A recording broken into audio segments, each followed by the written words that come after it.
Dear Santa, please send me a dad. The words were written in purple crayon on paper torn from a coloring book, each letter wobbling with the careful effort of a 5-year-old hand that had never held anything more valuable than hope. Sharon Bennett sat cross-legged on the floor of an apartment where winter crept through window cracks like an uninvited ghost, her breath visible in air that the flickering space heater couldn't warm. She decorated the margins with drawings of 3 stick figures holding hands, the middle one taller than the others, because even at 5 she understood that families were supposed to have a particular shape. The letter wasn't addressed to any specific location, because Sharon's understanding of Santa's logistics remained beautifully uncomplicated by adult skepticism. Her fingers, small and perpetually cold, gripped the crayon with intensity that suggested this wasn't just a letter, but a lifeline. Outside, New York City wore December like a weapon, temperatures dropping to levels that made homeless people disappear from their usual corners. The kind of cold that didn't just chill skin, but settled into bones and stayed there, a constant reminder that survival required resources Sharon's family didn't possess. Street vendors packed up early, their breath forming clouds that dissipated into darkness, while yellow cabs splashed through slush that would freeze into treacherous ice. Sharon folded her letter with the intense concentration children bring to tasks they believe hold magic, creasing each edge with fingers that bore tiny cuts from helping her mother sort recycling. She'd watched other kids at the community center drop letters into a red mailbox decorated with cotton snow and cardboard reindeer, their parents standing behind them with phones ready to capture the moment. But Catherine worked jobs that kept her moving through the city like a shadow, cleaning office buildings after midnight and serving tables on weekends. The girl tucked the letter into her coat pocket, the same threadbare jacket she'd worn since last winter, its sleeves now stopping 3 inches short of her wrists. Tomorrow her mother would take her to the donation center where people left toys and clothes for families who needed them, though Catherine's pride made her avoid these places until necessity overrode shame. Sharon had overheard enough whispered phone conversations to understand that rent was late, that the electricity company had sent final notices. At the Riverside Community Center, volunteers had set up a cheerful display of donation boxes, where families could drop off gifts for children whose parents couldn't afford Christmas. The boxes were labeled by age and gender, decorated with wrapping paper that was already peeling at the corners from humidity and constant handling. Sharon's letter should have gone into the box marked Letters to Santa, alongside dozens of others, innocent wishes for dolls and trucks and video games. But as Catherine set down the small bag of outgrown clothes they were contributing, Sharon's fingers trembled with cold, and the letter slipped from her pocket unnoticed. It fell not into the designated box, but into the narrow gap between the donation table and the wall, sliding down into shadows where it wedged against heating pipes. No one saw it disappear, this small piece of paper carrying an enormous wish, lost in the infrastructure of charity that couldn't catch everything. The letter remained there while families came and went, while volunteers sorted through contributions and distributed them to grateful recipients, while the community center closed for the night. 3 days later, a maintenance crew came to repair a water leak that had damaged the community center's back wall. The letter had worked itself loose from the pipes during the leak, carried by water that seeped through old plaster and pooled on the floor. One of the workers, hurrying to finish the job before his shift ended, scooped up debris that included Sharon's letter and tossed everything into a black garbage bag. The letter traveled through the city's waste management system, compressed in a truck, with hundreds of other pieces of discarded paper, all of them equally meaningless to the machinery. But the garbage truck's route that day included a pickup from the building that housed Giulio Marchetti's legitimate business operations. The driver, running behind schedule, parked in the alley that ran between the building and the service entrance to the underground parking garage.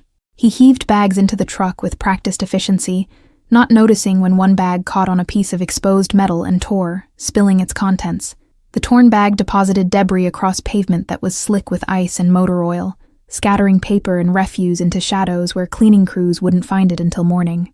Giulio Marchetti descended into his private parking level at 11:47 that night, his movements tracked by security cameras that fed footage to monitors watched by men who understood their employer's safety. He'd spent the evening at a restaurant he owned, conducting business that left no paper trail over plates of ossobuco and glasses of Barolo. His car, a black Mercedes with bulletproof glass and reinforced panels, sat in a spot that required no sign because everyone knew which space belonged to him. The parking garage was his domain, swept clean each morning, temperature controlled, secured by 3 separate systems that made it safer than most bank vaults. But the torn garbage bag had deposited its contents near the garage entrance, where maintenance hadn't yet noticed the spill. Giulio's driver was sick that night, forcing him to navigate the garage himself, an inconvenience that irritated him in ways that went beyond simple logistics. He noticed the scattered garbage immediately, because disorder in his controlled environment registered as threat before it registered as mess. His hand moved toward the weapon he carried in a shoulder holster, while his eyes scanned for movement, for ambush, for anything that didn't belong. The letter caught his attention, because it was the only piece of paper in the debris that wasn't coffee-stained or food-smeared, its purple crayon markings visible even from 10 feet away. Giulio approached it with the caution of a man who'd survived 2 decades in a world where poison could hide in unexpected places. He used his shoe to flip the paper over, revealing the childish handwriting that spelled out a wish so pure it seemed obscene in its innocence. "Dear Santa, please send me a dad." The word stopped him more effectively than any weapon ever had. Giulio Marchetti, who'd ordered executions with less emotion than most people showed deciding what to eat for lunch, who'd built an empire through violence and intimidation, stood in his private parking garage staring at a letter. His daughter had written to Santa once, years ago, before the accident that had taken her and her mother and left him hollow. That loss had made him more dangerous because he had nothing left to lose. No weakness enemies could exploit. No soft places where emotion could penetrate the armor he'd constructed. He picked up the letter with hands that had broken bones and pulled triggers, but now trembled slightly with something he refused to identify as emotion. The drawing in the margin showed 3 stick figures, a family unit so simple a child could create it but so complex that some people spent entire lives failing to achieve it. Sharon's name was printed at the bottom in letters that leaned in different directions, next to her age written as a backward 5. There was no address, no last name, nothing that would help anyone locate this child who believed Santa could solve the fundamental problem of her incomplete family. Giulio stood in that parking garage for 3 minutes and 47 seconds, long enough that his security team upstairs exchanged worried glances and checked their monitors. The letter weighed nothing but felt heavier than any burden he'd carried in the years since he'd stopped being a father. He should have thrown it away, should have let it disappear back into the garbage system that had delivered it to him by random chance. Instead, he folded it carefully and placed it in the inner pocket of his coat, next to his heart, where it rested against silk lining like an accusation. The Mercedes remained parked while Giulio returned to the elevator, his mind already working through problems that had nothing to do with territory or rivals or the federal investigation. Catherine Bennett pushed her cleaning cart through the executive floor of the Meridian building at 1:37 in the morning, moving with the efficiency of someone who'd learned to make every motion count. The vacuum cleaner's cord trailed behind her like a tether to ordinary reality, while she navigated spaces where daytime occupants made decisions affecting thousands of people. Her uniform, provided by the contracting company that employed her at minimum wage, hung loose on a frame that had shed 15 pounds in the past 6 months.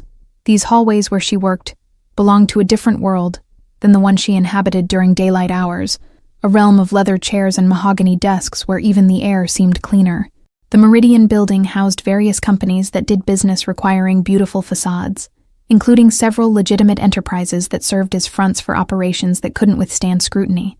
Catherine didn't know the details, because the janitorial staff wasn't briefed on tenant activities, but she'd learned to recognize which offices had security beyond standard corporate measures.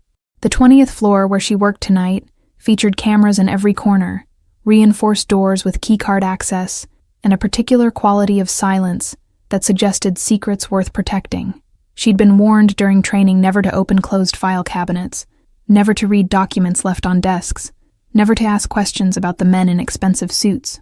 Tonight the executive floor was empty, except for her, and the hum of computers left running, their screens casting blue light across desks. Catherine cleaned around artifacts of lives she couldn't access, wiping down surfaces that would be dirty again by tomorrow, but that required constant attention, because that was the nature of her work. The executive bathroom was her last task, the one she saved for end of shift, because it allowed her a moment to sit on the closed toilet lid and rest. She carried exhaustion the way other people carried purses, as an accessory so constant, she barely noticed its weight until she stopped moving long enough to feel it.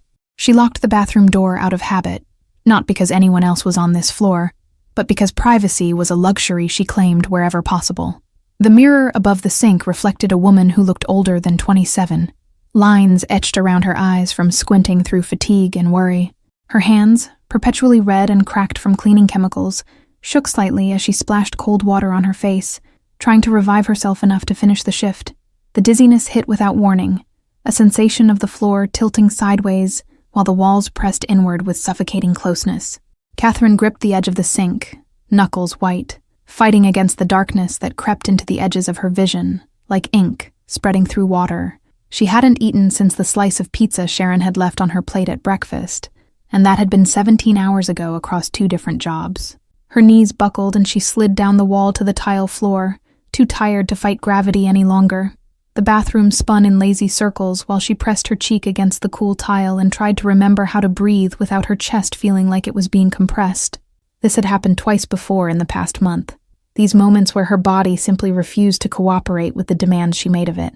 She told herself it was just exhaustion, just skipped meals, just the accumulated weight of doing too much with too little. But lying on the floor of an executive bathroom at 2 a.m. while cleaning supplies scattered around her, Catherine confronted the reality she'd been avoiding. She was breaking, physically and financially, held together by willpower and desperation that were themselves running on fumes. Sharon's persistent cough had developed into something that rattled in her chest, something that required medicine they couldn't afford, and doctor visits that would cost more than 3 days' wages. The irony of collapsing in a building that housed more wealth than she'd see in 10 lifetimes wasn't lost on her. These executives whose trash she emptied made in an hour what took her a month of night shifts and weekend doubles. Their offices contained art worth more than her annual salary, watches that cost more than a year of Sharon's medication, pocket change left on desks that represented grocery money for a week. Catherine forced herself to sit up, using the wall for support, while the spinning gradually slowed to something manageable. She couldn't afford to be found like this because being found meant questions, meant potential termination, meant losing this job that barely kept them housed and fed, but was better than nothing. The cleaning company had a policy about health issues, about employees who couldn't perform their duties, about replaceable workers in a city full of desperate people willing to do anything for minimum wage. She pulled herself to her feet using the sink, avoiding her reflection, because she knew what she'd see there and couldn't bear to witness her own deterioration. The cleaning cart waited in the hallway, half her task still incomplete, because she'd wasted precious minutes lying on the floor instead of working. She finished the bathroom quickly, erasing all evidence of her presence, except the lingering scent of industrial cleaner that would dissipate before the executives arrived in the morning. The security office on the ground floor contained monitors that displayed every angle of the building, including the 20th floor executive bathroom where Catherine had collapsed. The night security guard, an older man named Marcus who'd worked this shift for 15 years, had watched the entire incident unfold on screen. He'd reached for his radio twice, preparing to call for help, but something about the way she'd forced herself back up had stopped him. Marcus made a note in his log about checking the 20th floor more frequently, though he didn't specify why. The footage would be reviewed by someone eventually, part of the routine security checks that occurred weekly. But Marcus also knew that footage had a way of getting lost, of being recorded over, of disappearing when certain people wanted it to disappear. He'd been in this business long enough to understand that sometimes seeing everything meant knowing when to see nothing. Meanwhile, 3 floors above Marcus's security station, Giulio Marchetti sat in an office that officially belonged to one of his legitimate businesses, but functionally served as a secondary headquarters. He'd come here after finding the letter, unable to return to his penthouse where silence would force him to confront thoughts he preferred to avoid. The office had its own security system, one that fed to monitors he could access from his desk, showing him views of his building that even Marcus didn't see. He'd been reviewing footage from earlier that evening, checking for any signs of surveillance or unexpected visitors, when he'd noticed the woman on the 20th floor. The cameras captured her collapse in the bathroom, the way she'd slid down the wall like a puppet with cut strings. Giulio had watched without intervening because intervention would require explaining why he was monitoring janitorial staff, why he was in the building at this hour, why he cared about a cleaning woman's welfare. But then he'd zoomed in on her employee badge, visible when she'd pulled herself up using the sink. The name tag read, K. Bennett, in the standardized font the cleaning company used for all their workers. Bennett, the same last name that had been printed at the bottom of the letter currently resting in his coat pocket, written by a 5-year-old who wanted a father. The connection formed in his mind with the certainty of mathematics, 2 data points creating a line that pointed toward something he wasn't sure he wanted to find. Sharon Bennett had written the letter. Kay Bennett cleaned his building's executive floors after midnight.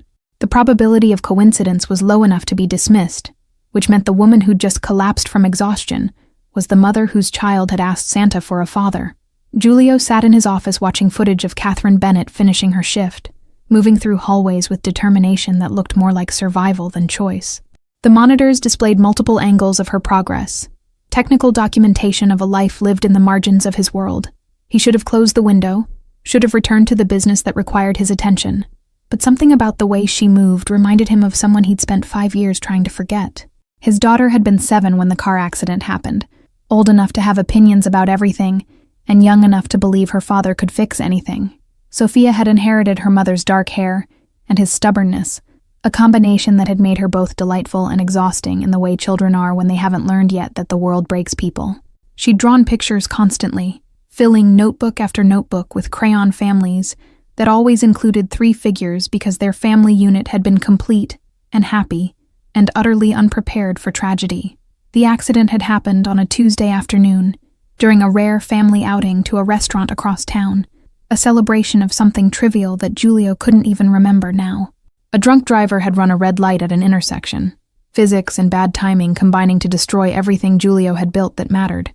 His wife died instantly, trapped in metal that rescue workers took 40 minutes to cut through. Sophia had survived the initial impact, but died in the ambulance, her small hand going limp in his, while he screamed at paramedics who were already doing everything possible. The investigation had been brief, because the drunk driver died at the scene, leaving no one for Julio to destroy in retribution except himself. He'd thrown himself into his criminal enterprise with renewed focus, using violence and expansion as replacement for the emotions he refused to process. His organization had doubled in size in the 2 years following the accident, fueled by a man who had nothing to lose and therefore nothing holding him back from the darkest choices his business required. But 5 years had passed since Sophia's death, 5 years of building an empire on the foundation of his grief, and somehow a letter written by a 5-year-old stranger had cracked the wall he'd constructed around that loss. Sharon's backward 5 looked exactly like Sophia's used to, that same confusion about which way the number faced. The 3 stick figures Sharon had drawn echoed the hundreds of similar families Sophia had created, each one a testament to the security she'd felt before security proved to be an illusion. Julio opened his desk drawer and removed a photograph he kept hidden beneath false documents, one of the few images of Sophia he hadn't destroyed in the rage that followed her death. The picture showed her at 6 years old, holding a drawing she'd made in school, grinning with pride that came from believing her father cared about crayon art. He'd thrown away most of her belongings in the months after the funeral, unable to bear the weight of toys that would never be played with, clothes that would never be worn. This photograph had survived only because he'd forgotten it was in this drawer, tucked away during the chaos of grief and rediscovered a year later when he'd stopped destroying everything that reminded him of what he'd lost. He looked at it perhaps once every few months, usually late at night when insomnia kept him awake, and whiskey failed to quiet his thoughts.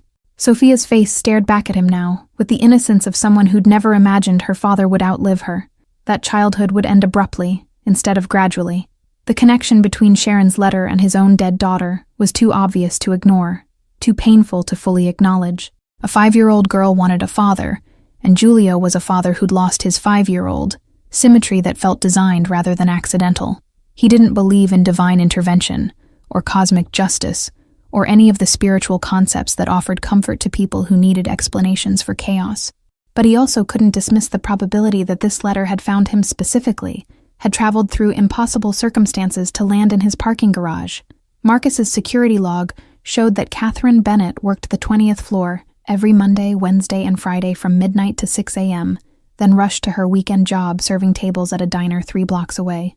She lived in an apartment building in a neighborhood where Julio's organization ran protection rackets, where his money extracted profit from people who had almost nothing. The building's landlord was connected to one of his subsidiary operations, which meant Catherine's rent payments indirectly funded the empire that would destroy her if she ever saw too much or asked the wrong questions. He pulled up her employment file, information easily accessible because the cleaning company contracted with his legitimate businesses and maintained digital records he could access without authorization. Catherine Marie Bennett, 27 years old, hired 6 months ago after her previous employer went bankrupt. She'd listed no emergency contacts beyond a community health clinic, no family members, no friends who might notice if she disappeared. The file indicated she'd passed the basic background check, but hadn't been screened beyond that, because cleaning staff didn't require security clearance. Her daughter wasn't mentioned anywhere in the official documentation, because the cleaning company's policy allowed employees to maintain separation between their personal lives and employment. But Julio had resources beyond official channels, connections to databases that tracked births and school enrollments and medical records. Sharon Marie Bennett, born 5 years and 3 months ago at Mercy Hospital. No father listed on birth certificate. Medical records showed recurring respiratory issues. Recent emergency room visit for fever and cough. Outstanding balance of $3,000 that Catherine was paying off at $50 monthly. The apartment building where they lived had been cited twice for heating violations in the past year. Complaints filed by tenants about inadequate warmth during winter months that went ignored by management who knew the city wouldn't enforce code violations. Julio owned the building through 3 layers of corporate shells, far enough removed that his name appeared nowhere in ownership documents, but close enough that he could make decisions about maintenance and repairs. He'd authorized the minimum spending necessary to avoid serious legal consequences, never considering that real people froze in apartments where his profit margins mattered more than their comfort. Sharon Bennett attended a public elementary school 3 blocks from her apartment, enrolled in kindergarten with teachers who'd noted her intelligence and creativity, but also her frequent absences due to illness. The school records contained copies of drawings similar to the one on her Santa letter, families with 3 figures engaged in activities Sharon could only imagine. Her teacher had written a note suggesting that Sharon might benefit from counseling services to address apparent issues with family structure, a recommendation that went unfollowed because counseling required time and money Catherine didn't have. Julio stared at information that transformed Sharon from abstract concept into specific reality, a child whose life he could now track through documentation that revealed poverty and bureaucratic precision. She'd been born in the same hospital where Sophia had died. Different floors, but same building. Life and death occurring within the same walls. The coincidence felt heavy with meaning Julio wasn't equipped to interpret, connections forming that suggested something larger than random chance at work. He closed the files and returned to the security footage, watching Catherine leave the building at 6:14 a.m., 17 minutes past the end of her official shift. She moved differently now than she had at the beginning, her steps slower, her posture more hunched, exhaustion visible in every movement. She disappeared into the subway entrance that would take her home to the apartment where Sharon waited, where morning would bring breakfast that probably wasn't enough, and medicine they couldn't afford, and another day of making impossible choices about which necessities to prioritize. The rational part of Julio's mind recognized that walking away was the intelligent choice, that getting involved with Catherine and Sharon would complicate his life in ways that served no purpose. He had an empire to run, enemies to manage, investigations to evade. He didn't have time or emotional capacity for a random child whose letter happened to find him through improbable circumstances. The letter was coincidence, nothing more, and reading significance into coincidence was how weak men made disastrous mistakes. But the letter rested in his pocket, like a weight he couldn't shed, and Sophia's photograph stared at him from the desk, with eyes that held expectations he'd failed 5 years ago. For the first time since the accident, Giulio Marchetti allowed himself to consider that perhaps his survival hadn't been meaningless, that perhaps the universe or fate or random chance had preserved him for something beyond building a criminal empire. The thought was uncomfortable, foreign, ridiculous in its implication, that his life could still serve a purpose beyond accumulation of power and money. He stood at his window watching dawn break over New York City, painting the sky in colors that would disappear once full daylight arrived, and the city returned to its usual gray. Somewhere in this same city, a 5-year-old girl was waking up in a cold apartment, probably coughing, definitely unaware that her letter had found exactly the person it needed to find. And somewhere between Giulio's cynicism and Sharon's hope, a possibility existed that neither of them could yet see but that the letter itself seemed to promise. Sharon's cough had worsened over the weekend, evolving from the persistent irritation Catherine had learned to recognize into something deeper that rattled in her daughter's chest, like coins in a jar. The sound kept Catherine awake during the few hours between her night shift and when Sharon needed to wake for school, lying in the darkness listening to her daughter struggle for breath. Monday morning arrived with Sharon's fever spiking to 103 degrees, her small body burning with heat that no amount of cold compresses could reduce. Catherine called the community health clinic where they received subsidized care, waiting on hold for 40 minutes before reaching a receptionist who informed her the next available appointment was in 6 days. 6 days felt like an eternity when Sharon's breathing had developed a wheeze that made every inhale sound like tissue paper being crumpled. The emergency room was an option Catherine had been avoiding, because even with Sharon's basic insurance coverage, the copay and additional costs would consume money earmarked for rent.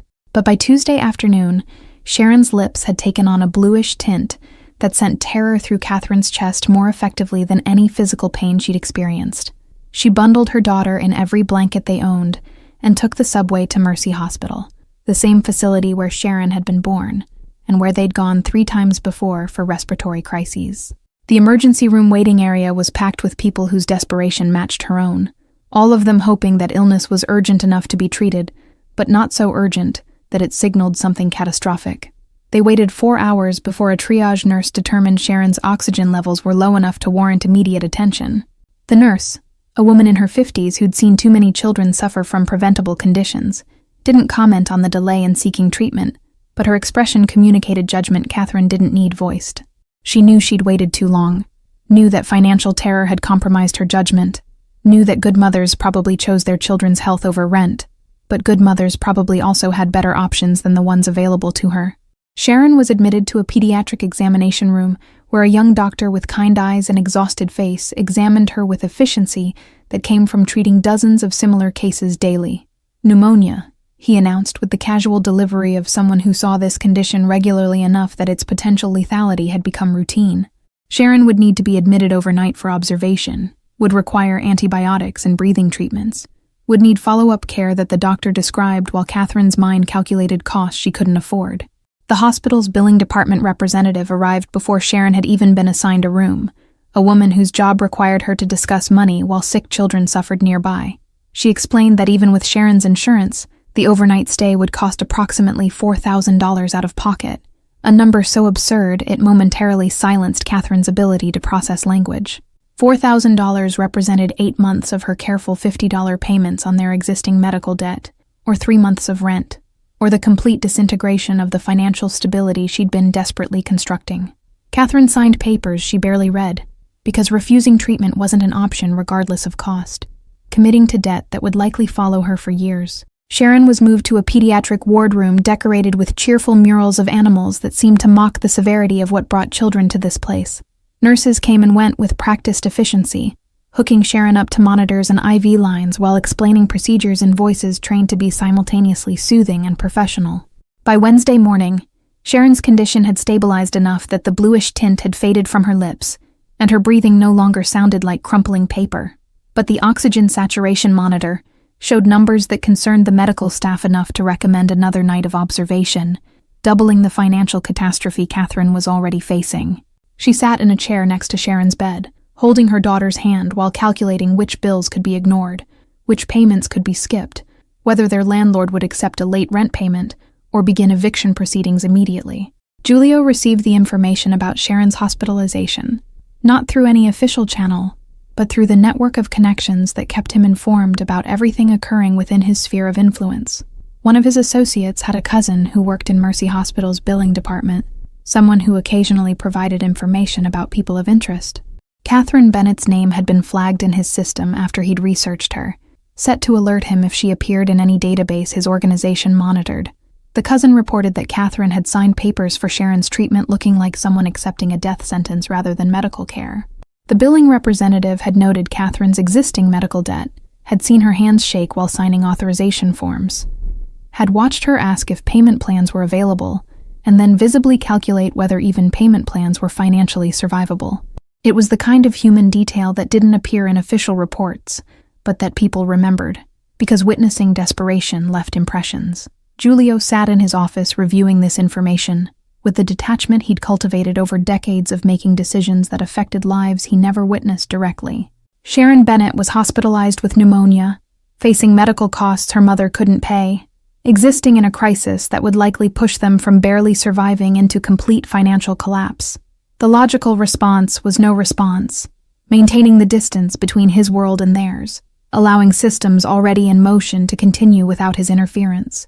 But the letter remained in his coat pocket, carried daily like a talisman or curse he couldn't decide between. Sharon had asked Santa for a father, and now Sharon was in a hospital struggling to breathe while her mother signed documents that would bury them both in debt. The connection between the request and the crisis felt too pointed to be coincidence, as if the universe had delivered the letter to Giulio specifically so he could witness the consequences of ignoring it. He made a phone call to someone who specialized in making problems disappear, a fixer who operated in the gray spaces between legal and illegal where Giulio conducted much of his business. The instructions were simple. Pay Sharon Bennett's hospital bills in full, anonymously, through channels that couldn't be traced back to him. Include her existing medical debt in the payment. Clear everything.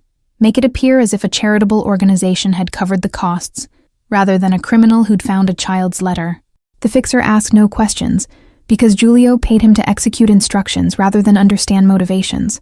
By Wednesday afternoon, Mercy Hospital's billing department received notification that the Bennett family's account had been paid in full by an anonymous donor through a foundation that supposedly helped families experiencing medical financial hardship.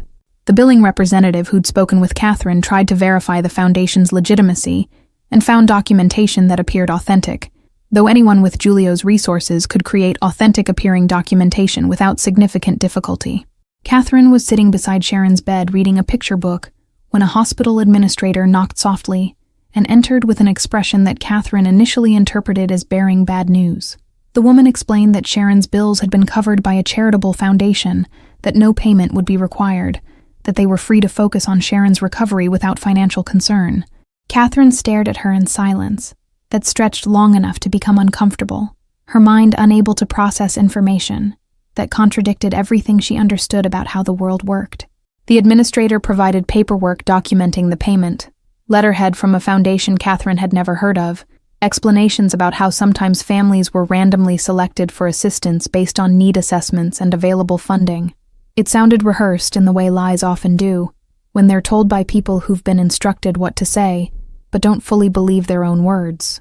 Catherine accepted the papers because rejecting them would mean refusing help Sharon desperately needed, but suspicion settled in her chest alongside relief. No one did this, she thought, while the administrator retreated, and Sharon slept peacefully for the first time in days.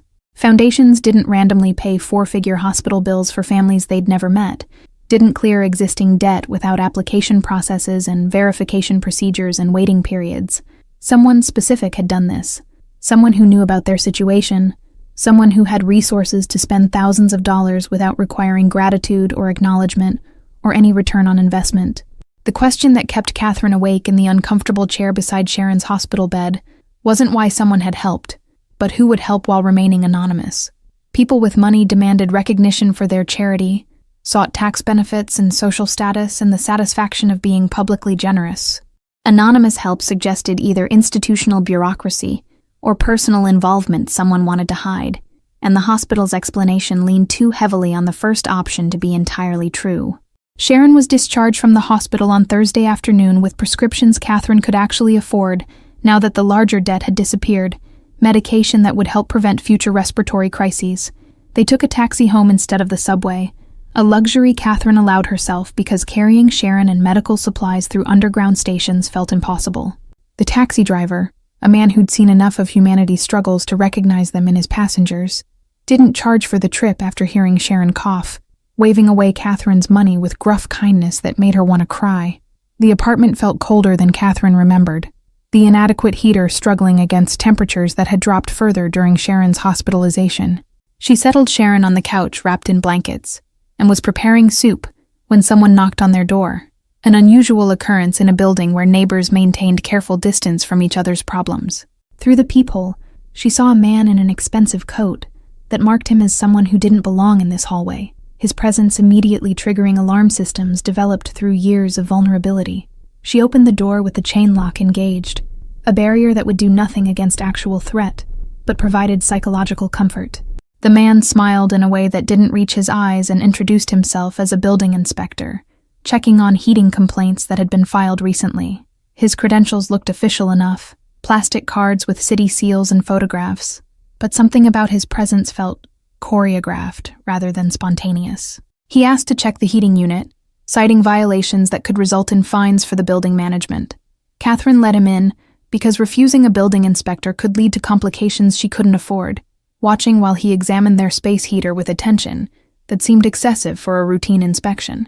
He made notes on a clipboard, asked questions about how long they'd lived here, and whether the heating had ever worked adequately. His tone professional, but his eyes cataloging details that went beyond heating concerns. Sharon watched from the couch with the solemn attention sick children bring to adult activities they don't fully understand. The inspector, whose name he'd given as Richardson, spent 15 minutes examining the heating unit before declaring it inadequate for the apartment's square footage and announcing that building management would be required to replace it. He wrote something on official-looking forms and promised that a new heater would be installed within 48 hours, a timeline that seemed impossibly fast for bureaucratic processes Catherine had learned operated in geological time rather than human urgency. He left as efficiently as he'd arrived, his expensive coat disappearing down hallways where luxury was foreign language. 2 days later, as Richardson had promised, installers arrived with a heating unit that looked nothing like the failing space heater they removed. The new system was wall-mounted and powerful, designed for spaces twice the size of their apartment, installed with efficiency that suggested someone had prioritized this job above others. The lead installer, when Catherine asked about cost, assured her that building management was covering everything as part of code violation corrections, though his expression suggested he knew as little about the real story as she did. The apartment reached temperatures Catherine hadn't experienced since they'd moved in 6 months ago, warmth that penetrated walls and eliminated the constant chill that had become their normal existence. Sharon's breathing eased noticeably in the improved conditions, her recovery accelerating without the burden of fighting cold alongside illness. Catherine sat in warmth that felt miraculous, and tried to convince herself that these events were coincidence, that hospital payments and heating repairs weren't connected, that she wasn't being helped by someone whose identity remained deliberately obscured. But coincidence required probability, and the probability of their lives suddenly improving across multiple dimensions simultaneously approached mathematical impossibility. Someone was orchestrating these changes, someone with resources to pay hospital bills and influence building management and operate through intermediaries who delivered help while revealing nothing. The anonymity bothered Catherine more than gratitude moved her, because anonymity suggested purposes beyond simple generosity, motives that might eventually require repayment she couldn't provide. Giulio watched his intervention's effects through reports delivered by the various people he'd employed to execute his plan. The building's heating violations had been real, documented by inspectors he'd paid to actually investigate rather than accept standard bribes to ignore problems. The new heating unit cost more than Catherine made in 3 months, installed by contractors who worked for his organization, and understood that quality mattered when Giulio personally ordered something done. He was fixing problems he'd indirectly created through ownership structures that prioritized profit over tenant welfare. The irony wasn't lost on him that he was correcting negligence his own business practices had enabled, spending money to improve conditions in a building where his policies had allowed deterioration. But the intervention felt less like charity than experiment, testing whether he could still access parts of himself that the past 5 years had buried under grief and violence. Sophia would have been Sharon's age now if the accident hadn't happened, would have been starting elementary school and drawing families with 3 figures, and believing the world was fundamentally good. He authorized additional surveillance of Catherine and Sharon, not to threaten them, but to monitor their well-being in ways that felt increasingly less like observation and more like guardianship. His security team reported that Sharon returned to school the following Monday, that Catherine resumed her night shift at the Meridian building, that their lives had stabilized into routines that looked less desperate than before. The surveillance made Giulio complicit in their daily existence, a silent presence in their story, who influenced events without being acknowledged. The first time he saw Sharon in person, rather than through security footage, happened by accident or design, depending on whether one believed in random chance or inevitable collision. He'd gone to inspect one of his properties in Catherine's neighborhood, a legitimate business interest that coincidentally required him to be near Sharon's school at dismissal time. She emerged from the building with classmates who scattered toward waiting parents while Sharon walked alone toward the crosswalk, her backpack too large for her small frame and her gait showing remnants of recent illness. Giulio watched from his car 50 feet away, close enough to see her face, but far enough to avoid notice in a neighborhood where expensive vehicles attracted attention. Sharon looked exactly like her photograph from the school records, but seeing her in 3 dimensions created impact that documentation couldn't capture. She moved through the world with caution that children shouldn't need to develop, checking both directions twice before crossing streets and keeping distance from adults who weren't clearly supervisors. She stopped at the corner store where Giulio knew Catherine sometimes bought discounted groceries, peering through the window at candy displays she couldn't afford. Her expression held longing without expectation, the look of someone who'd learned that wanting things didn't make them materialize. After 30 seconds of staring, she continued walking toward her apartment building, shoulders hunched against cold that the inadequate coat couldn't fully block despite the new heating unit that would warm her once she arrived home. Something shifted in Giulio's chest, watching this child who'd written him a letter, without knowing his identity, who'd asked Santa for help that had manifested through Giulio's resources rather than Christmas magic. Sharon represented innocence that still existed, despite circumstances designed to destroy it, hope that persisted without evidence that hope was justified. She was everything Sophia had been before the world demonstrated that being innocent and hopeful offered no protection against random tragedy. He made a decision that violated every principle he'd established for maintaining separation between his criminal operations and personal vulnerabilities. He would meet Sharon, not as anonymous benefactor, but as someone who existed in her reality, rather than merely observing it from distance. The decision was irrational and potentially dangerous, creating connections that could be exploited by enemies who looked constantly for weaknesses in Giulio's armor. But 5 years of safety through isolation had brought him nothing except survival, and survival without purpose felt increasingly indistinguishable from elaborate suicide. The opportunity came 2 weeks later, when Giulio arranged to visit the Meridian building during Catherine's shift, timing that required him to be there after midnight, when legitimate business interests wouldn't justify his presence. He used the excuse of checking security protocols, appearing on the 20th floor where Catherine worked with an entourage small enough to avoid intimidation, but large enough to maintain his position's requirements. She was vacuuming when he arrived, the machine's noise preventing her from hearing approaching footsteps, until his presence registered in her peripheral vision. Catherine turned off the vacuum and straightened with the instinct workers develop around people who clearly occupy higher positions in whatever hierarchy governs their intersection. Her employee badge identified her as Kay Bennett, the initial hiding the full name that Giulio already knew, that connected her to the letter that connected them both to circumstances neither fully understood. She apologized for the noise with deference that made Giulio uncomfortable, because he wasn't accustomed to being uncomfortable around people who should fear his power. He asked her name, though he already knew it, pretending their meeting was coincidence rather than orchestration. Catherine provided it with hesitation that suggested she understood power imbalances made even casual conversation potentially dangerous for people in her position. They exchanged pleasantries that felt scripted, because both of them were performing versions of themselves rather than revealing authentic reactions. She mentioned working multiple jobs, information that confirmed what his research had already told him, but that carried different weight coming from her own voice. The conversation that night remained brief, because prolonging it would have raised questions about why someone like Giulio bothered speaking with janitorial staff beyond minimal courtesy. But the interaction opened a channel that he began using with increasing frequency, appearing on the 20th floor during Catherine's shifts with excuses that became progressively less believable. She responded with caution that never fully transformed into comfort, maintaining professional distance that Giulio simultaneously respected and found frustrating because distance prevented the connection he was attempting to establish, without understanding why he needed to establish it. During their third encounter, he mentioned noticing she looked tired and suggested the building's management should provide better break facilities for night staff. 2 weeks later, a break room appeared on the 20th floor, equipped with comfortable furniture and a kitchenette that seemed excessive for 2 janitors who rotated shifts. Catherine accepted this improvement without commenting on its suspicious timing, but her expression when she looked at Giulio during their next conversation communicated awareness that coincidence no longer explained the pattern of beneficial changes affecting her life. Sharon became topic of conversation when Giulio asked about Catherine's family, a personal question that crossed boundaries typically maintained between people of their respective positions. Catherine's face transformed when talking about her daughter, exhaustion giving way to pride that made her look younger than 27. She described Sharon's artistic talent, her love of books, her resilience despite health challenges that had defined much of her short life. The way Catherine spoke about Sharon reminded Giulio of how he'd once talked about Sophia, before loss had taught him that love made people vulnerable in ways that enemies could weaponize.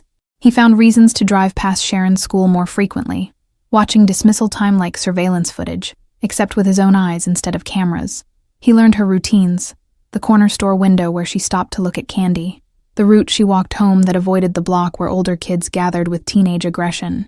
His security team noticed this pattern and expressed concern about their employer developing obsession with a 5-year-old child.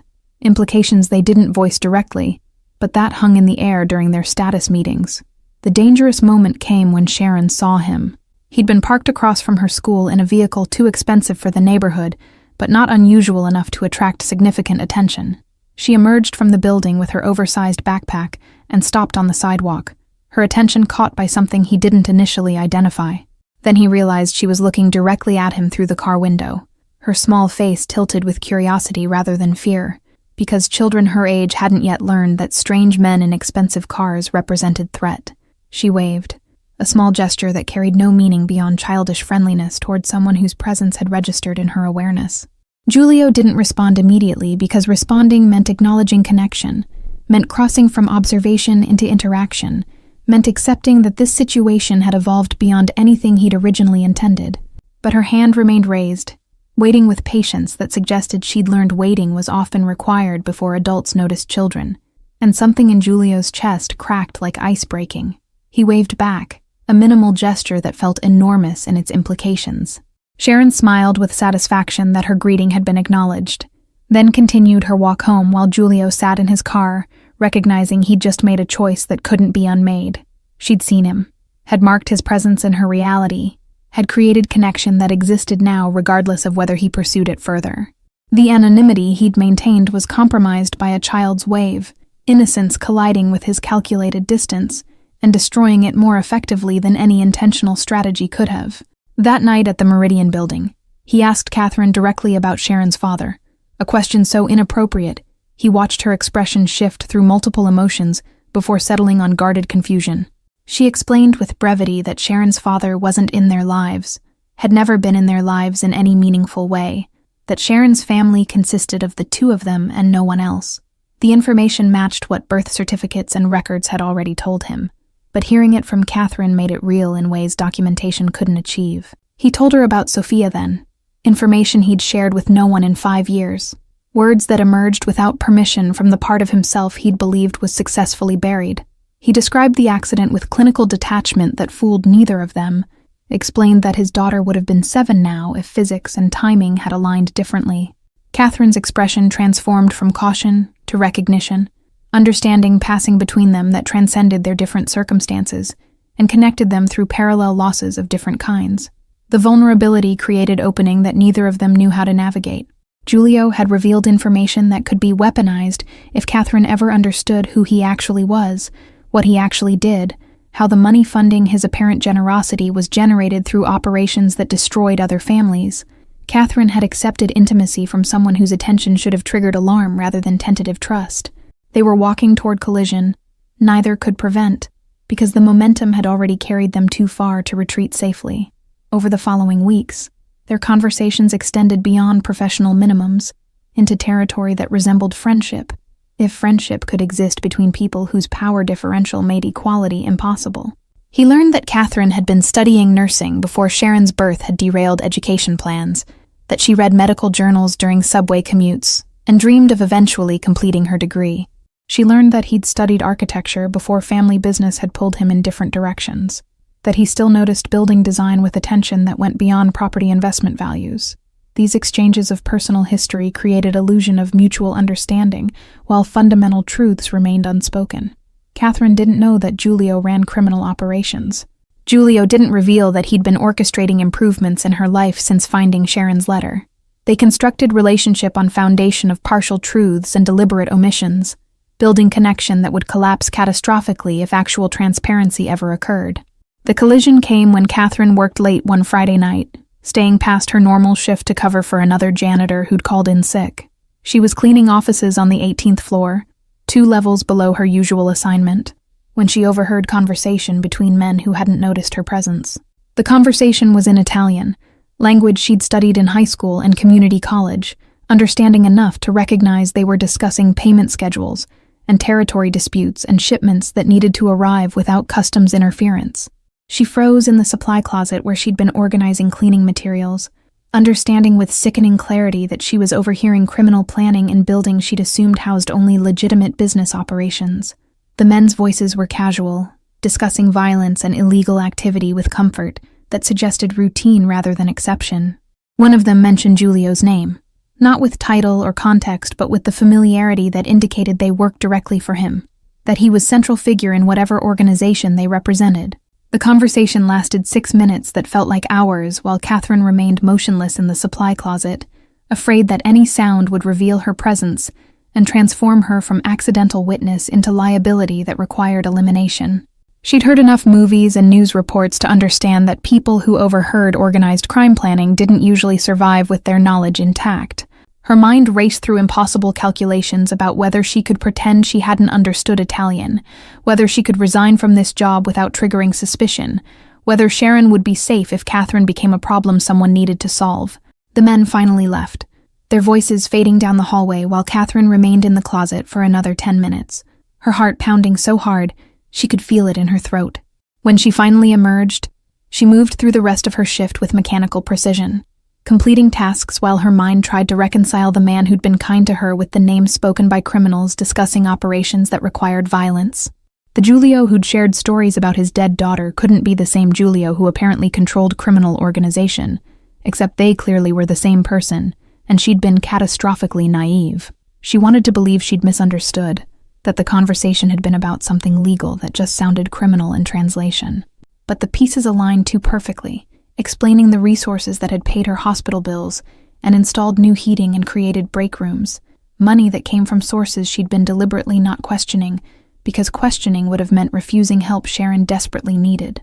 She'd accepted charity from organized crime, had developed connection with someone who built empire through destruction, had allowed herself to trust someone who represented everything she should fear. The question of what to do with this knowledge consumed her thoughts during the subway ride home, during the hours when she should have been sleeping, but instead stared at the ceiling while Sharon breathed peacefully nearby. She could go to police, but she had no evidence beyond overheard conversation in a language she wasn't supposed to understand, and involving police might make her official target rather than accidental witness. She could quit her job, but sudden resignation might draw exactly the attention she needed to avoid, and losing this income would return them to financial desperation the criminal money had temporarily relieved. Or she could continue pretending she knew nothing, maintaining connection with Giulio while protecting Sharon from truth that would shatter the small stability they'd achieved. The choice was between impossible options that all led to variations of catastrophe, moral compromise competing with maternal desperation, in ways that left her nauseous with guilt, regardless of which path she chose. She'd written strongly worded papers in college about people who enabled evil through passive cooperation, never imagining she'd become exactly that person when survival required choosing between principles and her daughter's welfare. Monday morning arrived with Catherine's decision still unmade, exhaustion and fear competing for dominance while she prepared Sharon for school. Her daughter chattered about an art project involving construction paper families, oblivious to the moral crisis consuming her mother's thoughts.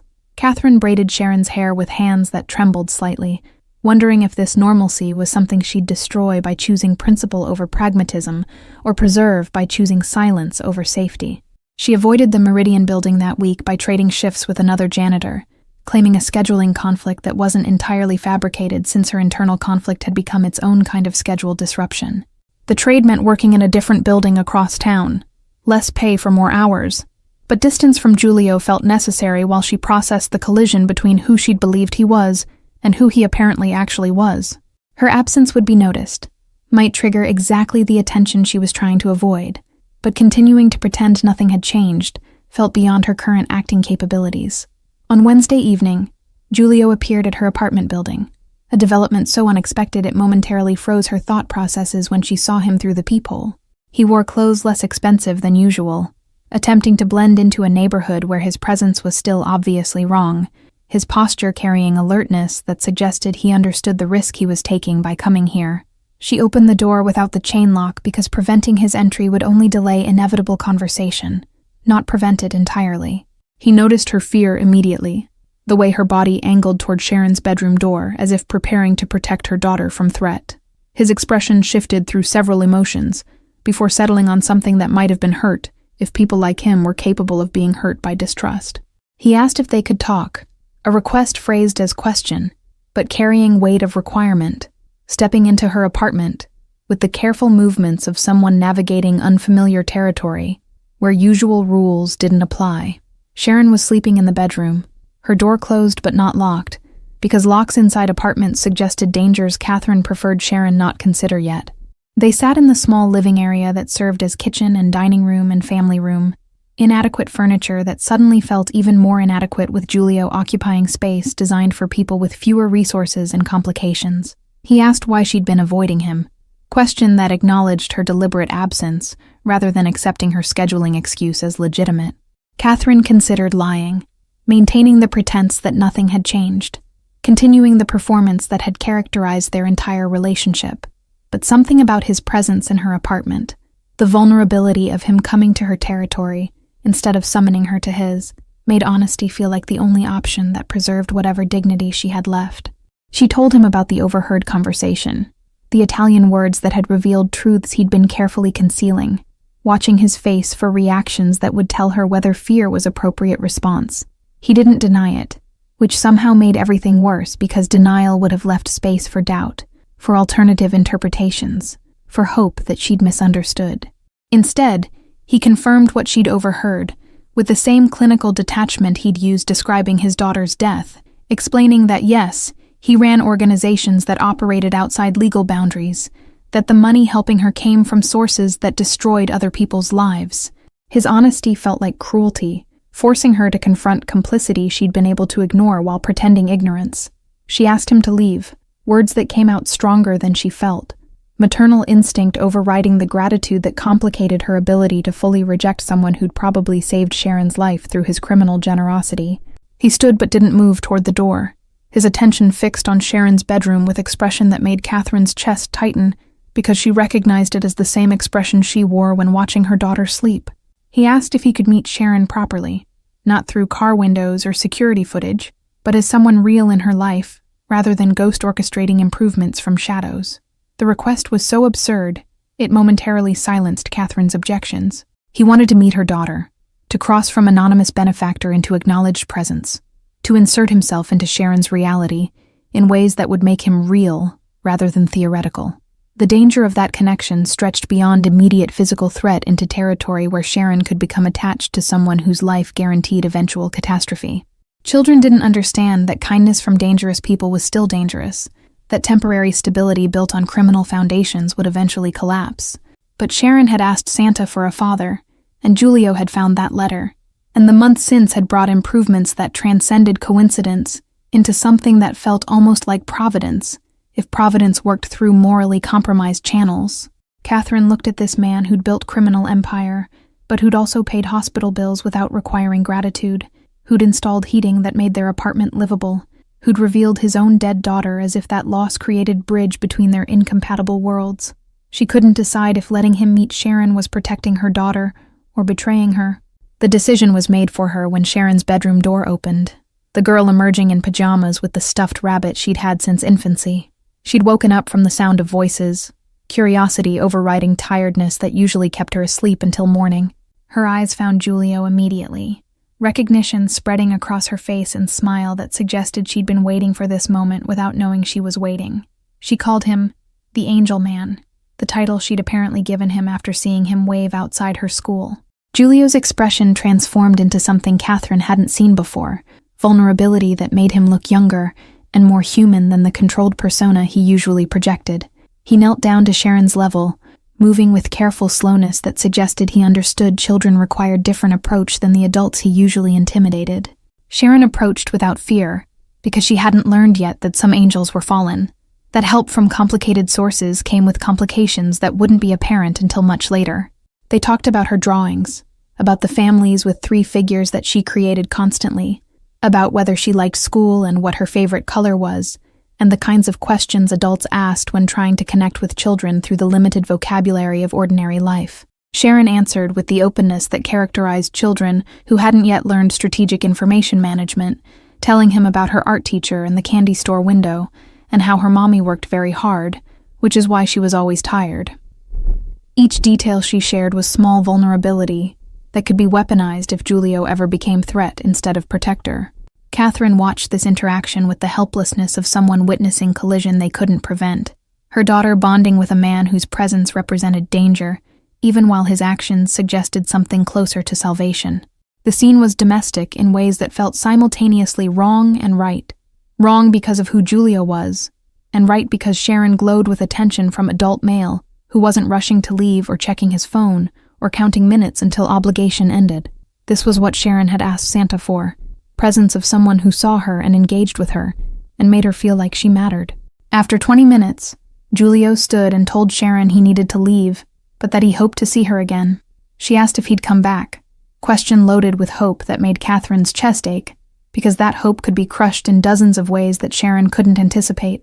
He looked at Catherine when answering, seeking permission he had no right to expect, receiving her slight nod that was less consent than resignation to trajectory already too advanced to redirect safely.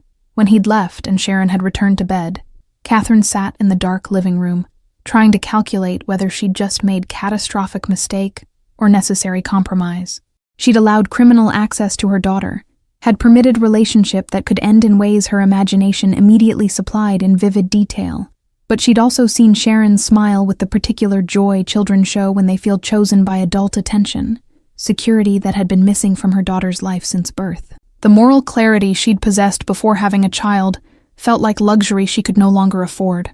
The following week, Julio's organization was approached by federal investigators who'd been building case against his operations for 2 years. The pressure had been building gradually, charges being assembled through informant testimony and financial forensics that traced money through laundering channels his accountants had believed were invisible. The investigators wanted specific information about operations Julio ran, offering deals that would reduce his exposure if he provided evidence against larger criminal networks his organization connected to, through business relationships and territorial agreements. The timing was catastrophic, because refusing cooperation meant increased likelihood of prosecution that would remove him from any ability to protect Catherine and Sharon. But cooperation meant becoming informant, meant betraying people who'd been loyal to him for decades, meant destroying the empire he'd built as memorial to grief he'd never properly processed. The choice was between maintaining criminal integrity and preserving possibility of remaining in Sharon's life in ways that required him to not be in prison for 30 years. His second in command, a man named Vincent, who'd worked with Julio since the beginning, noticed the distraction that had infected his boss's decision-making processes. Vincent had survived 2 decades in their business by recognizing patterns before they became problems, by identifying weaknesses before enemies could exploit them, by protecting Julio from himself when necessary. He confronted Julio in the office where they'd planned operations that had built their territory from small neighborhood control to citywide influence.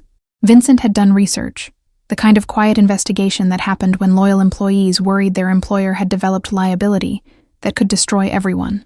He knew about Catherine and Sharon, about the hospital payments and heating repairs, and the increasingly frequent visits to their apartment. He explained with the bluntness of someone who'd earned right to speak plainly that Julio's attachment to this family was creating vulnerability that enemies would eventually discover and weaponize. Personal connections were exactly what they'd spent 20 years avoiding because personal connections gave rivals targets beyond the person they actually wanted to hurt. The federal investigators returned with enhanced pressure, evidence that suggested they'd infiltrated deeper into Julio's operations than he'd realized. They had recordings of conversations that shouldn't have been recordable, financial documents that should have been destroyed, testimony from people who shouldn't have been talking. Someone inside his organization was cooperating, feeding information that would eventually build case strong enough to guarantee decades in prison for everyone involved in leadership positions, including Julio himself. Vincent advocated for eliminating the suspected informant, a solution that would have been automatic 5 years ago when Julio made decisions based purely on strategic necessity without moral complications. But the version of Julio that had existed before finding Sharon's letter was different from the version currently calculating consequences of violence he'd once ordered without hesitation. He told Vincent to identify the informant but take no action, buying himself time to determine whether eliminating problems through murder was still something he could order when he was simultaneously trying to become someone worthy of Sharon's trust. The informant was revealed through process of elimination and surveillance to be someone unexpected, a mid-level accountant who'd worked for the organization for 8 years without raising any concerns. His motivation wasn't money or fear, but moral crisis triggered by his teenage daughter asking questions about where his income came from. The same kind of moral crisis Catherine was experiencing, but from the opposite direction. The accountant had decided that preserving his daughter's respect required destroying the organization that paid his salary, sacrifice that Julio understood, even while it threatened everything he'd built. Giulio met with the accountant privately, conversation that violated every security protocol Vincent had established, but that Giulio needed to have without witnesses, who'd expect traditional resolution. The accountant showed up knowing he might not leave alive, courage born from same parental desperation that had driven Catherine to accept help from criminal sources she didn't fully understand. They talked about daughters, about the things fathers did to protect children from truth, about whether redemption was possible for people who'd profited from activities they'd eventually recognized as destroying families like the ones they'd been trying to support. The accountant expected death, but received something more complicated, an offer that would keep him alive while giving Giulio pathway toward the cooperation federal investigators wanted, without completely betraying everyone in his organization. Giulio would help investigators dismantle the upper levels of criminal networks his organization connected to, providing information that would take down people who'd never shown the loyalty his own people had demonstrated. In exchange, he'd negotiate protection for his direct employees who hadn't been involved in the most violent aspects of their operations, essentially destroying his empire while preserving the people who'd built it with him.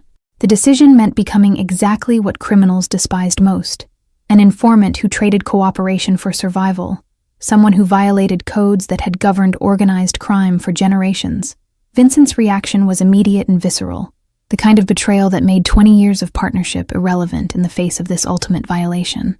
He told Giulio that cooperating with federal investigators would mark him for death from every criminal organization that learned about his choice, that protection deals lasted only until government attention moved elsewhere, that this path led inevitably to witness protection or assassination, depending on how good the government's security actually was, versus how determined his enemies became.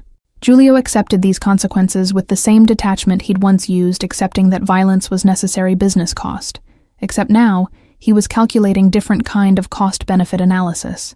Death in 5 years while trying to be a better person seemed preferable to 30 years in prison never having attempted redemption, and Sharon's letter had introduced timeline where redemption mattered enough to risk everything else. He began formal cooperation with investigators, providing information that would dismantle networks while his own organization watched him cross line that turned him from boss into traitor. The cooperation required months of careful testimony, documents provided through channels that kept him alive long enough to be useful to prosecutors building cases against targets more valuable than Giulio himself. He maintained minimal contact with Catherine and Sharon during this period, distance necessary both for their protection and because explaining his choices would have required revealing things that would destroy whatever trust he'd built. They knew only that he'd become less available, his visits sporadic, his attention divided by pressures he couldn't describe, without making them accessories to knowledge that could be dangerous. Sharon asked her mother repeatedly when the angel man would visit again, questions that made Catherine's chest ache because she couldn't explain that angels who built empires through violence eventually faced consequences that removed them from ordinary lives. She told Sharon that he was busy with work, a truth that omitted the nature of work that involved betraying criminal associates to avoid prosecution. The lie felt necessary to preserve Sharon's innocent interpretation of Giulio as helper, rather than complicated figure, whose goodness was inseparable from badness that predated his connection to them. The danger Giulio had been anticipating arrived when Vincent discovered the full extent of his cooperation with federal investigators, information that couldn't be contained once it reached certain channels. Vincent felt betrayed beyond what Giulio's strategic explanations could justify. Loyalty transformed into determination to eliminate the threat Giulio now represented to everyone who'd trusted him. The threat wasn't personal in the way civilian violence was personal, but rather professional elimination of problem that could destroy dozens of people if allowed to continue testifying against connected organizations. Vincent's attempt to solve the Giulio problem led him to the most obvious leverage point: the family that had apparently motivated Giulio's unprecedented choices. Research revealed Catherine's address, Sharon's school schedule, the routines that made them accessible to someone with Vincent's resources and connections. The logic was straightforward. Eliminate the attachment that had corrupted Giulio's judgment. Remove the reason he'd chosen cooperation over loyalty. Demonstrate that personal connections in their world were liabilities that justified the isolation they'd all maintained for decades. Giulio learned about Vincent's plans through the same networks that had kept him alive this long, informants within his former organization who still felt enough loyalty to warn him before acting against him. The timeline was compressed, measured in hours rather than days, requiring immediate action that couldn't be filtered through official channels that moved at bureaucratic speed. He had perhaps 12 hours before Vincent's people would move against Catherine and Sharon. 12 hours to extract them from situation his own choices had created. 12 hours to decide whether saving them was worth the exposure that would likely get him killed in process. He drove to their apartment at 3 a.m. Security detail reduced to single trusted associate because larger group would have attracted exactly the attention he was trying to avoid. Catherine opened the door to his emergency knocking, looking terrified, her instincts correctly interpreting middle-of-night visits as heralds of catastrophe. He explained with brutal efficiency that her life and Sharon's were in immediate danger because of his choices, that they needed to leave within the next 10 minutes, with only what they could carry, that questions would have to wait until they were somewhere safe enough for extended explanations. Sharon woke up confused and frightened by the urgency, her mother packing clothes while Julia watched the street through windows that suddenly felt like vulnerabilities, rather than sources of light. He'd arranged safe house through federal contacts who'd provided it as part of his cooperation deal, protection extended to include people whose only crime was accepting help from him. The location was temporary holding until more permanent arrangements could be made. Witness protection for witnesses who'd never actually witnessed anything except his attempt to be different than what he'd spent 20 years becoming. They left the apartment building through the basement service entrance, avoiding the front door where Vincent's surveillance would be watching for exactly this kind of evacuation. Julio's associate drove while Julio sat in back with Sharon, who'd fallen back asleep against his shoulder with the trust children showed when adults projected certainty even during chaos. Catherine watched them from the front seat with expression that cycled through fear and anger and resignation, her life compressed into 2 bags, while Sharon slept unaware that everything was changing because of letters she'd written months ago believing in magic. The safe house was in a neighborhood. Vincent's people wouldn't think to search immediately. Protection that would last perhaps 48 hours before extended networks located them through systematic grid searches. Federal marshals arrived at dawn to begin process of relocating Catherine and Sharon into witness protection program, bureaucracy that moved faster than usual because prosecutors didn't want their key witness's motivation eliminated before he finished testifying. The marshals explained that Catherine and Sharon would receive new identities in new city, that contact with anyone from their previous life would be permanently severed, including Julio once immediate danger passed. Sharon woke up in unfamiliar room surrounded by strangers discussing plans for her future without her input. The confusion and fear that children experience when adult world intrudes with consequences they can't understand. She asked for Julio, who'd stepped outside to give Marshall space to explain options to Catherine without his presence complicating her decision-making. Catherine held her daughter while federal employees described logistics of disappearing, protection offered at cost of erasing everything they'd known, including people they'd just started letting themselves trust. The choice was between accepting witness protection that would keep them alive but isolated, or refusing and hoping that Vincent's threat would dissipate once Julio's usefulness to prosecutors ended, and his death removed any reason to pursue his connections. Neither option was good. Both required gambling with Sharon's safety, in ways that made Catherine want to scream at universe that had led them from poverty to danger, without providing any stable ground between extremes. She looked at Julio through the window where he stood making phone calls that presumably determined whether any third option existed beyond the binary marshals presented. He returned with proposal the marshals hadn't mentioned because it required resources federal government couldn't or wouldn't provide. His organization, despite Vincent's betrayal, still contained people loyal enough to help with extraction and protection that didn't require government involvement. These people could facilitate relocation that maintained some connection to previous life, rather than total erasure, protection that came from criminal infrastructure instead of federal infrastructure. The downside was that this option kept them somewhat within Julio's world, rather than completely separating them from it. Danger that was different from Vincent's threat, but not necessarily less significant. Catherine made decision that morning sitting in safe house surrounded by federal marshals and criminal associates, and her sleeping daughter, who'd asked Santa for a father, and somehow gotten this instead. She chose the option that kept the possibility of Julio remaining in their lives, rather than option that guaranteed safety through permanent separation, maternal calculation, that Sharon needed the connection more than she needed perfect safety, that might not actually exist regardless of which protection they accepted. The marshals objected strenuously, but couldn't force compliance. Authority limited by the fact that Catherine wasn't actually witness to anything, except accepting help she hadn't understood, came from criminal sources. 1 year later, Sharon turned 6 in a small house near the coast of North Carolina, a location chosen for its distance from New York, and for the community that asked few questions about new arrivals with unclear histories.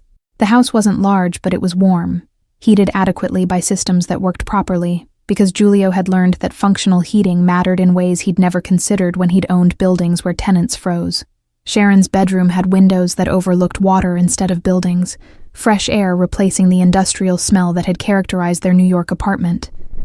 Catherine worked at a community health clinic under her own name because witness protection hadn't been necessary once Giulio's testimony had concluded, and Vincent had been arrested for attempted murder charges unrelated to Catherine's family. She'd completed the nursing certification she'd abandoned years ago, classes paid for through the legitimate portion of Giulio's remaining assets that hadn't been seized by federal prosecutors. The work satisfied something in her that janitorial positions never had, using education she'd thought was permanently beyond reach in circumstances that had made education seem like luxury for people with more stable lives.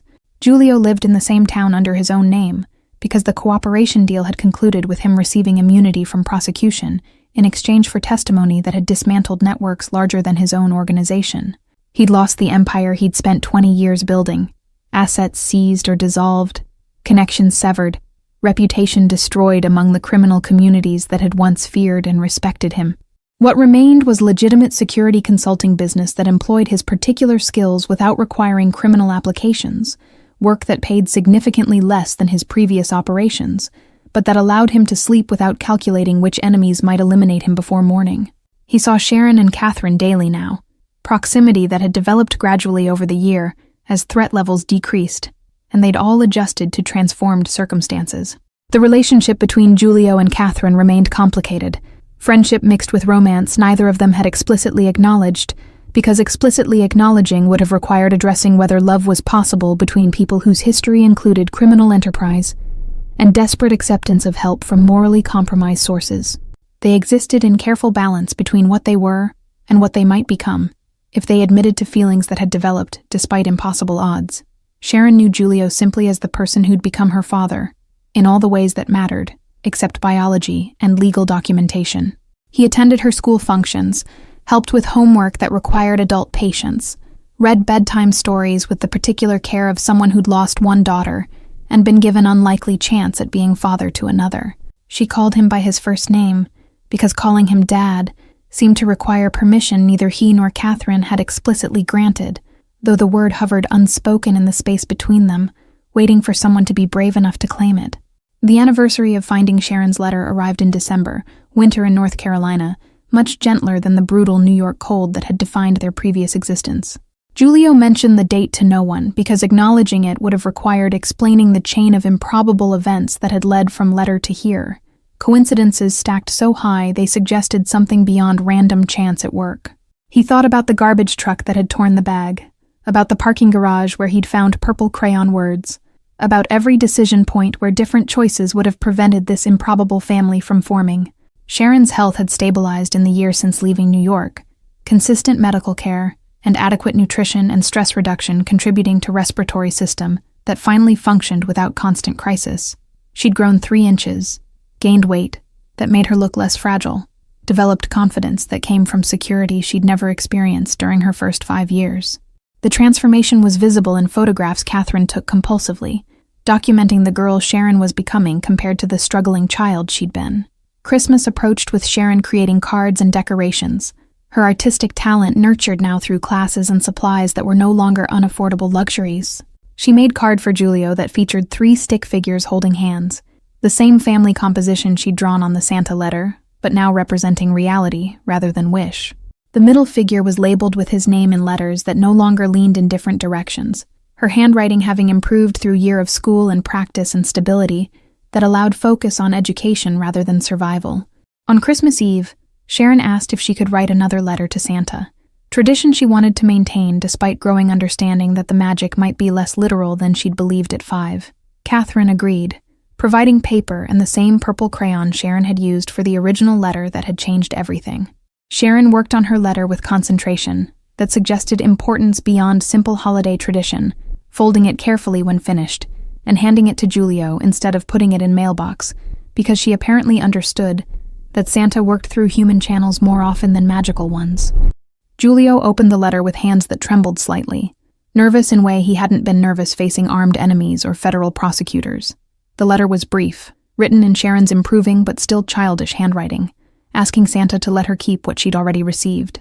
She didn't ask for toys or games or any of the material things children typically requested, just for the angel man to stay, and for her mommy to stop looking worried, and for their house to remain warm through winter. The requests were simultaneously modest and enormous, asking for nothing except the stability that most children took for granted. He showed the letter to Catherine, who read it with eyes that filled with tears she didn't bother hiding, because hiding emotions required energy she no longer had after a year of constant adjustment to transformed life. They stood together in kitchen of house that wasn't perfect, but was theirs, built on foundation of choices that had destroyed criminal empire and created something closer to family than either had expected to find. Sharon watched them from the doorway with expression that suggested she understood more about adult complexity than 6-year-olds were supposed to understand, witness to her own story's improbable development. The next morning, Christmas arrived with presents Sharon had requested through normal channels rather than letters to Santa, toys and books and art supplies that represented childhood allowed to be childhood instead of survival training. But the real gift was Julio telling Sharon she could call him Dad if she wanted to, permission granted through the terror of someone offering vulnerability that could be rejected.